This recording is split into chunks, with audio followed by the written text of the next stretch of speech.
गुब्बारे से हवा निकल चुकी है, पानी का बुलबुला फट चुका है कि हम पाकिस्तान को जो है वो 1971 की जो बांग्लादेश वॉर है, उसमें लिबरेशन वॉर है, उसमें इन्होंने जेनोसाइड किया, क्राइम्स अगेंस्ट ह्यूमैनिटी किए। ऐसा ही हुआ, ऐसा ही हमने देखा।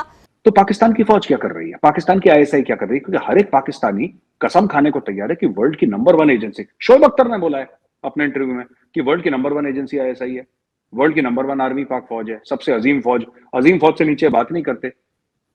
शेख रशीद तो अजीम तरीन भी कह देते हैं कभी कभी।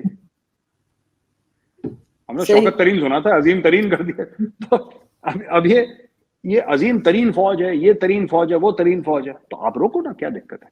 वहां पे इंडियन आर्मी आके थोड़ी ना लड़ रही है। जो रवैया है कि हम अपनी जंगें इंडिया पाकिस्तान से अमेरिका ले जाएं, लंदन ले जाएं, फ्रांस ले जाएं, जर्मनी ले जाएं, do you think this is the right thing to do? Bangladesh खुद कहता भाई जेनोसाइड हुआ, शेख हसीना जी कहती है मैंने जेनोसाइड डे भी डिक्लेयर कर लिया।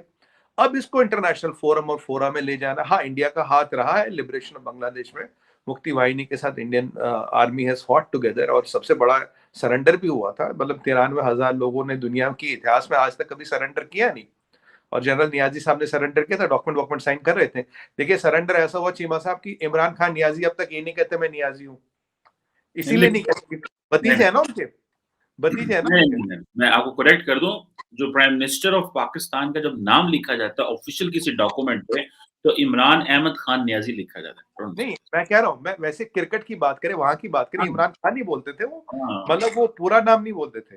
वो तो हमने उनको नियाजी साहब बोलना शुरू किया तो फिर आपने भी पकड़ लिया, अच्छी बात है, देखिए पूरा नाम लिखना चाहिए, मैं तो कह रहा हूँ पूरा नाम लिखना चाहिए। तो चीमा साहब ये जब इतनी चीजें होती, एक अलग मुल्क कट के बनता है, एट्रोसिटीज होती, खुलेआम शोषण होता है, खुलेआम उत्पीड़न होता है, बलात्कार होता है, मर्डर होता है, रेप होता है, और वो भी मुसलमान थे बाय द वे, वहां भी मुसलमान थे। बट इंसिडेंटली एक और रिपोर्ट आई है कि उसमें जो उसमें पीड़ित थे, max majority of them were Hindus, मतलब अगर हम रेशो निकालें कि अगर 100 लोग मारे गए तो ये आप रिपोर्ट्स हैं कि 50 से ज्यादा तो उसमें हिंदूज थे। चलिए वो भी हमें मसला नहीं रखते। तो आपने जब ये सब कर्म कांड किया, इतना बड़ा जेनोसाइड किया, अगर आप उसको बांग्लादेश की गवर्नमेंट रिकॉग्नाइज करती है, यूएस में 2 अमेरिकन पासपोर्ट होल्डर, एक इंडियन ओरिजिन का, उसके रूट्स इंडियन, एक कॉकेशियन है, वो इसको वहां के सेनेट हाउस ऑफ रिप्रेजेंटेटिव्स में उस पर एक अधिवेशन, एक बिल लाना चाहते हैं।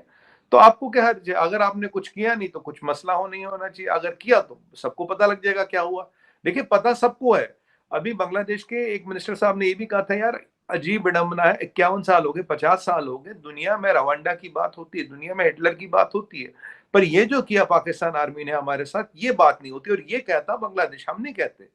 अब आप इसमें इंडियन गवर्नमेंट को कहां तार जोड़ रहे, क्यों जोड़ रहे? देखिए हमने अपने पार्लियामेंट में तो अधिवेशन लाया नहीं, ना हमारे permanent representative of United Nations ने अधिवेशन लाया, इंडियन ओरिजिन के लोग हैं। अब देखिए, अब उसी लॉजिक से जाऊं चीमा साहब, तो कल को ऋषि सुनाक जो पूरा चांद से फिर से प्राइम मिनिस्टर बन सकते हैं, प्राइम मिनिस्टर बन गए, अब बोलेंगे यार एक हिंदुस्तानी प्राइम मिनिस्टर बन गया। अब ऋषि सुनाक तो ब्रिटिश पासपोर्ट होल्डर है ना, मतलब ओरिजिनल रूट्स इंडियन है बट ब्रिटिश पासपोर्ट होल्डर है।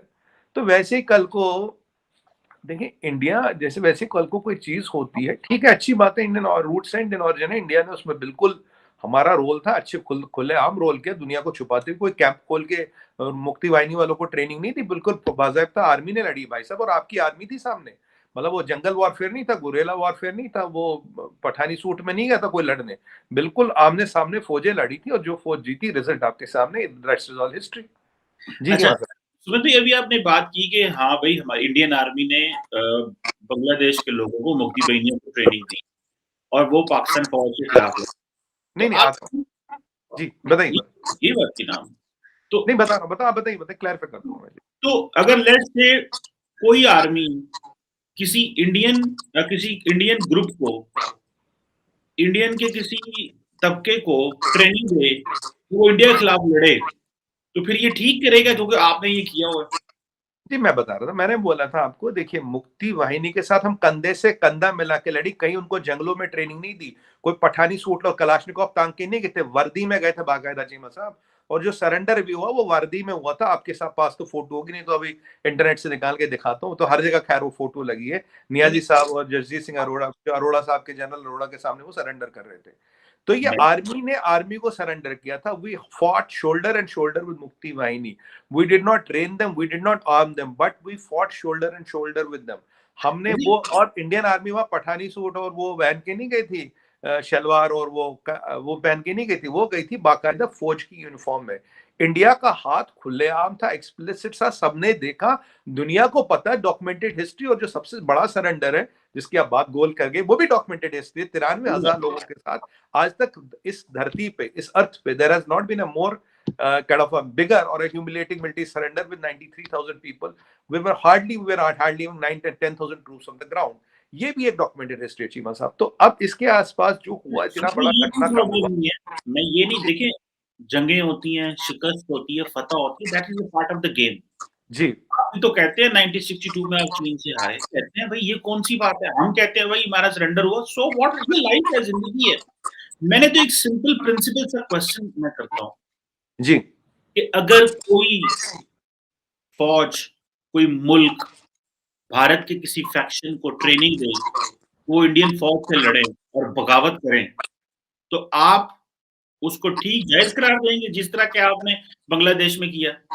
देखिए, मैं आपको फिर रिपीट कर रहा हूँ चीमा साहब, ना हमने ट्रेनिंग दी, ना हमने उनको यहाँ लाया, ना ट्रेनिंग दी, नहीं, हम उनके साथ कंधे से कंधा मिला के लड़े। अगर मान लीजिए किसी और आर्मी को, कोई भी XYZ आर्मी है, अगर उसको उतना शौक है, वो आए ना मैदान में। हम तो वर्दी पहन के मैदान में गए साहब, हमने टेररिस्ट कैंप थोड़ी ना खोले, हमने टेररिस्ट कैंप नहीं खोले। मैं कह रहा हूँ अगर किसी को शौक है यहाँ की कोई टेरिटरी लेने का, आ जाए, हम बिल्कुल तैयार हैं, वर्दी लगा के आए, बस इतनी सी है, वर्दी लगा के आए, बाकी कोई दिक्कत नहीं। एक और बात इसी में छोटी सी क्लैरिटी भी हो जाएगी इसी में, आप ये जो आपने बात की सुमित भाई, तो इसका मतलब यह है कि जो मुक्ति बेईनी है उसका कोई लीगल स्टेटस तो नहीं था ना? उसका लीगल स्टेटस से क्या मुराद है? जब तक एक आजाद मुल्क नहीं बनता, डिक्लेयर नहीं करते, पाकिस्तान ने सरेंडर नहीं किया, उनका लीगल स्टेटस तो कोई नहीं था। उनका लीगल स्टेटस तो ये था कि they were the part of the Pakistan. तो किसी पाकिस्तानी ग्रुप को ट्रेनिंग देना, उनको तैयार करना, उनके साथ खड़े होना, उनको सपोर्ट करना कि तुम अपने हुकूमत के खिलाफ लड़ो, हम तुम्हारे साथ हैं। Do you think this is legal और do you think this is political? देखिए, मैं बताता हूँ आपको, ये भी पता होगा कि ये जब सारा कर्मकांड हुआ था, इससे पहले शेख मुजीबुर रहमान इलेक्शन जीते थे, वहां नहीं जीते थे? बिल्कुल जीते थे। आपने उसको डिसमिस कर दिया, आपने इलेक्शन ही खारिज कर दिया। तो was that legal, illegal, ethical, moral और पॉलिटिकल? शुरुआत वहां से होती। इट वाज अ मैं बताता हूँ जी। जो शेख मुजीबुर रहमान का मैंडेट नहीं माना गया था वो गलत था।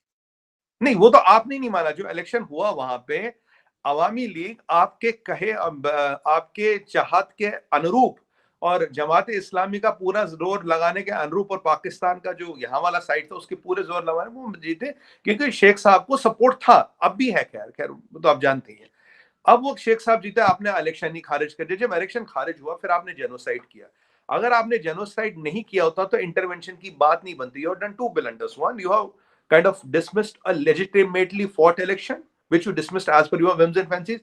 Secondly, even after dismissing the election, then you send your army to do a genocide. Now, जब genocide होता है तब कहीं ना कहीं इंटरवेंशन होता है। और चीमा साहब, हमने इंटरवेंशन यूनिफॉर्म लगा के किया, आपको बता के किया, आपको दिखा के किया। कोई टेररिस्ट कंपनी खोले, कोई ट्रेनिंग नहीं दी, कोई हथियार सप्लाई नहीं किए, कोई AK RPG नहीं भेजे। मैं आज भी कहता हूं, जब आपकी, अब आप देखिए, अब आप बात करें, आपकी जो आर्मी 99 में कारगिल में आई थी, वो तो यूनिफॉर्म में नहीं आई थी ना। आपने कबाली भेजे, वो यूनिफॉर्म में आए थे क्या? जब आपकी आर्मी 4 बार आई, यूनिफॉर्म में आई है, हमने पूरा मुकाबला किया, हमें कोई आपत्ति नहीं। आप 4 बार कश्मीर लेने आए थे, नहीं ले पाए, आर्मी आई थी यूनिफॉर्म में, हमने मुकाबला किया।